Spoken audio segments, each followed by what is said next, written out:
Kasama po natin fresh from Sweden. Dinaluhan niya ang Boy Scout of the Philippines Jamboree. Kasama po ang ating Vice Presidente Jojo Marbinay. Pero nandito na po mga kaibigan. Nag-slim po siya at syempre fashion na fashion pa rin po ang dating ni Mayor. Mayor Arlene Arcilas. Mayor, good evening po. Good evening po. Good evening, Rose. And it's nice to be back here. Of course, parati naman syempre namimiss natin ang Santa Rosa. Before ako umalis to Sweden, sinagawa natin ang paghahain ng mga petition natin, Stop to Human Trafficking on Women and Children. That morning, gabi ako umalis ng August 3, umaga po ay nasa Malacanang tayo at inihain po natin sa ating Presidente Noynoy Aquino yung pong petition kasi naka-garner po ang Santa Rosa ng more than 150,000 signatures. Pinakamarami po sa lahat ng bayan at lungsod sa buong Pilipinas po. Stop Petition and Signature Campaign on Stop to Human Trafficking on Women and Children. Pinresent po natin yon sa ating Presidente bago po ako tumulak papunta po ng Sweden to follow our Vice President who is also the President and Chairman of the Boy Scouts of the Philippines as well as the Asia Pacific Regional Chairman po ng Boy Scouts at ating Vice President. So 3 days na po silang nandoon, sumunod na lamang inyong lingkod to attend the World Jamboree attended by 40,000 scouters from all over the world po. Siyempre maganda naman po, we have 42 delegates there and well represented naman din po ang Pilipinas and showing na dito po sa ating bansa, we empower the youth through Boy Scouts. I understand, Mayor, ang Sweden po, merong city na sister city. Opo. Napakalayo po ng Enköping sa campsite natin sa Kristianstad. So dulot-dulo po siya. So I was not able to go there but then again, there is an invitation for us na bisitahin po ang water lab. Kasi po ang project natin doon ay clean water. Santa Rosa po at Enköping, we have this clean water project through the Ecosan at dadagdagan po natin ang project doon. So hopefully, we can visit again Sweden sa Enköping Kumon po para sa partnership natin with Enköping Kumon through the clean water programs natin. Ganyan din po, syempre, inayos na natin po ang mga programa natin dito muli to check on the ongoing programs natin dito po sa lungsod. At ako po ay natutuwa dahil second day after I arrived in the Philippines, dito po sa Santa Rosa, ay binless na natin ang ating inaantay na newly renovated Santa Rosa Community Hospital. Ngayon pa lang na-renovate ito at dadagdagan pa natin. So we have another building, yung dati pong PUP, na ginawa na rin po nating rooms because we were approved 100 to 120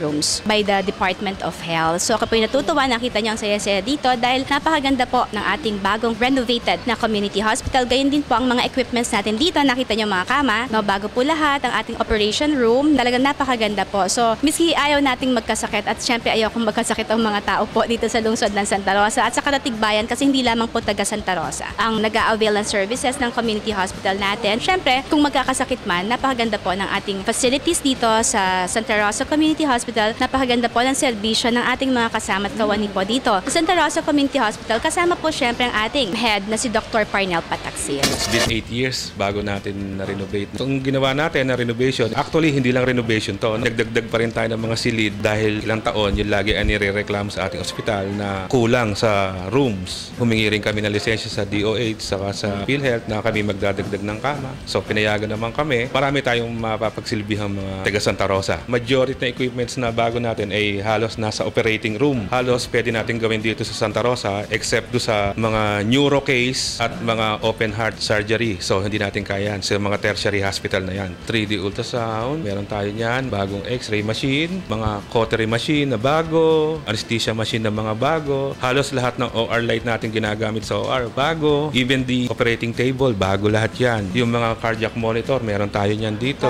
Marami pa. Sa mga kababayan kong taga Santa Rosa, nagpapasalamat ako. Although, hindi namin agad na ibibigay ng dalian yung mga serbisyo nyo, pinipilit naman namin mabigyan kayo ng maginhawa at magandang paraan ng paggagamot. Kay Mayor Arlene, as always, no, lagi naman akong nagpapasalamat sa kanya kasi ever since na napaupo ako dito sa bilang direktor ng hospital na to, full support ng ating mayor. Santa Rosa, laging una sa Laguna. Mayor, yung ating pong dialysis equipment, tuwan-tuwa pong binabalita kanina ni Doktor. Hopefully, so tapos na natin itong renovation nating ospital at mapapaayos po natin yung isa pang building na sinasabi ko. Doon po natin ilalagay, may 2 rooms allocated for our dialysis center. Kasi napansin po ng inyong lingkod ay halos everyday po ay may lumalapit sa inyong lingkod para po pambayad ng kanilang pang-dialysis. So para hindi na po sila pupunta pa sa ibang lugar, sa ibang ospital, ay we decided on, na last year pa naman ito, sa term ko pa ng first term ko, na mag-put up tayo ng dialysis center. So hopefully minimum of 3 machines siguro po and Sana po may nag-commit na rin pong magdo-donate naman ng ating dialysis machines. So, binabalita rin po sa amin ni Doc, nakahanda rin daw po ang hospital daluhan yung mga problema sa sakit sa cancer. Tinanong namin yung tungkol sa chemotherapy, yung mga gamot na andyan naman daw po. Napakamahal po. Of course, the people rely on the help and the assistance of the city government. So, rather than giving them financial, syempre po, though we also give them medical assistance through the AIX natin sa CSWD, I might as well put them here, yung mga itutulong natin sa kanila. Hindi na sila punta sa ibang lugar, hindi na sila magagastusan pa ng pamasahe nila. Much as possible, we provide what we can provide for them, for their health. Dito po sa lungsod ng Santa Rosa, we have preventive measures as well. So, yun po ang mga programs. Kung dito po sa community hospital ay ang ating paggagamot na po sa ating pong CHO1, City Health Office 1 and 2. Prevention naman po ang programs namin doon. One of her priority programs ang health talaga. So, lahat ng aming mga health program dito sa City of Santa Rosa ay talagang suportado ni Mayor. Kami po ay active doon sa aming mga healthy lifestyle programs. Active po yung aming diabetes control program. So, marami po yan yung mga non-communicable na nauuso talaga na sakit ngayon. Ang amin pong sistema ay magkaroon ng health information campaign para sa aming mga nasasakupang barangay. Katuwang po namin ang Santa Rosa Community Hospital kung talagang hindi na po talaga kaya sa level ng mga City Health Office at sa mga barangay. Marami talaga ding mga nagvo-volunteer na specialist, consultants na talagang tinitingnan naman po lahat itong aming mga pasyente. Minsan nga po, Mayor, na ipakita natin dito na ang City of Santa Rosa, congratulations po, kayo po merong animal bite clinic. Expensive din po kasi, Mayor, ang mga gamot. We have programs like that. Even diabetes po, we have programs like that. CHO1 and 2 na po yun, City Health Offices natin. At gayon din po, syempre,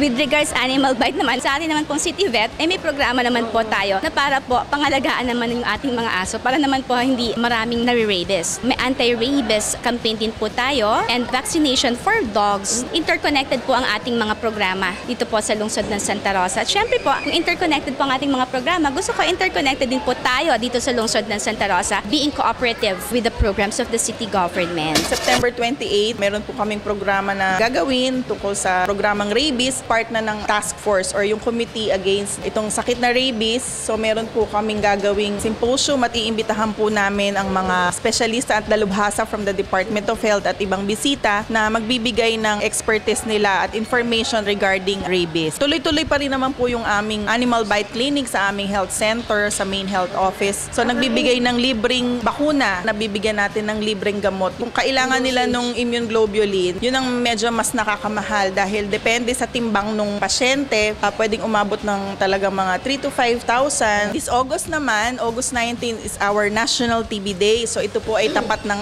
kaarawan ng ating dating Presidente Manuel L. Quezon na namatay sa tuberculosis. Every day talagang nai-implement namin sa aming mga pasyenteng ginagamot. So this coming August 19, meron kaming symposium para sa aming mga community. Actually, mag-start yan sa motorcade for our campaign. Katuwang po natin, Department of Health at meron din po kaming provision for our local procurement na nabibigyan po ng libreng gamot ang atin po mga pasyente kung sila po ay malalamang may tuberculosis sa pamamagitan po ng mga proseso na kanilang susundin kasi may mga guidelines po iyan. Sinusunod natin nationwide yan from the Department of Health at kung makita natin na sila ay talagang may sakit na tuberculosis, ito po ay binibigyan natin ng libreng gamot for 6 to 8 months. Kasunod po nito, pagkatapos po nitong programa nyong health, month of August po, 23 and 25 may mga programa kayo. Ito po yung kapistahan. Oo, actually, to coincide with the buwan ng wika natin. Linggo ng wika dito po sa lungsod ng Santa Rosa, which is celebrated also in the whole of the Philippines, yung ating pagbibigay pugay sa ating Manuel L. Quezon, one of our heroes. Sa buwan po ng wika, we will be celebrating as well Feast Day of Santa Rosa de Lima. May mga programs po tayo sa ating City Plaza, may concert po ang Chonco Brothers, at sa ating pong mga schools, meron po tayong mga contests with regards ang mga sa buwan ng wika natin. Aking request sa kanila, lahat po ng programa at proyekto dito po sa lungsod ng Santa Rosa ay para po sa bawat isa sa inyo. So what I wish and what I hope for is magkaisa po tayo. First of all is to support those programs and secondly ay sana po ay magtulungan tayo dito po sa lungsod ng Santa Rosa. So muli po, I'm glad to be back doing service to the people. Ito po ang inyong lingkod. Muli bumabati sa inyo, nagbibigay pugay at nagbibigay tulong sa lahat ng taga Santa Rosa. Arlene B. Arcelias, nagbibigay serbisyong makatao, lungsod ng Makabago. Magandang gabi po sa inyo lahat. Ang ating pong prinsesa, Mayor Arlene Arcelias.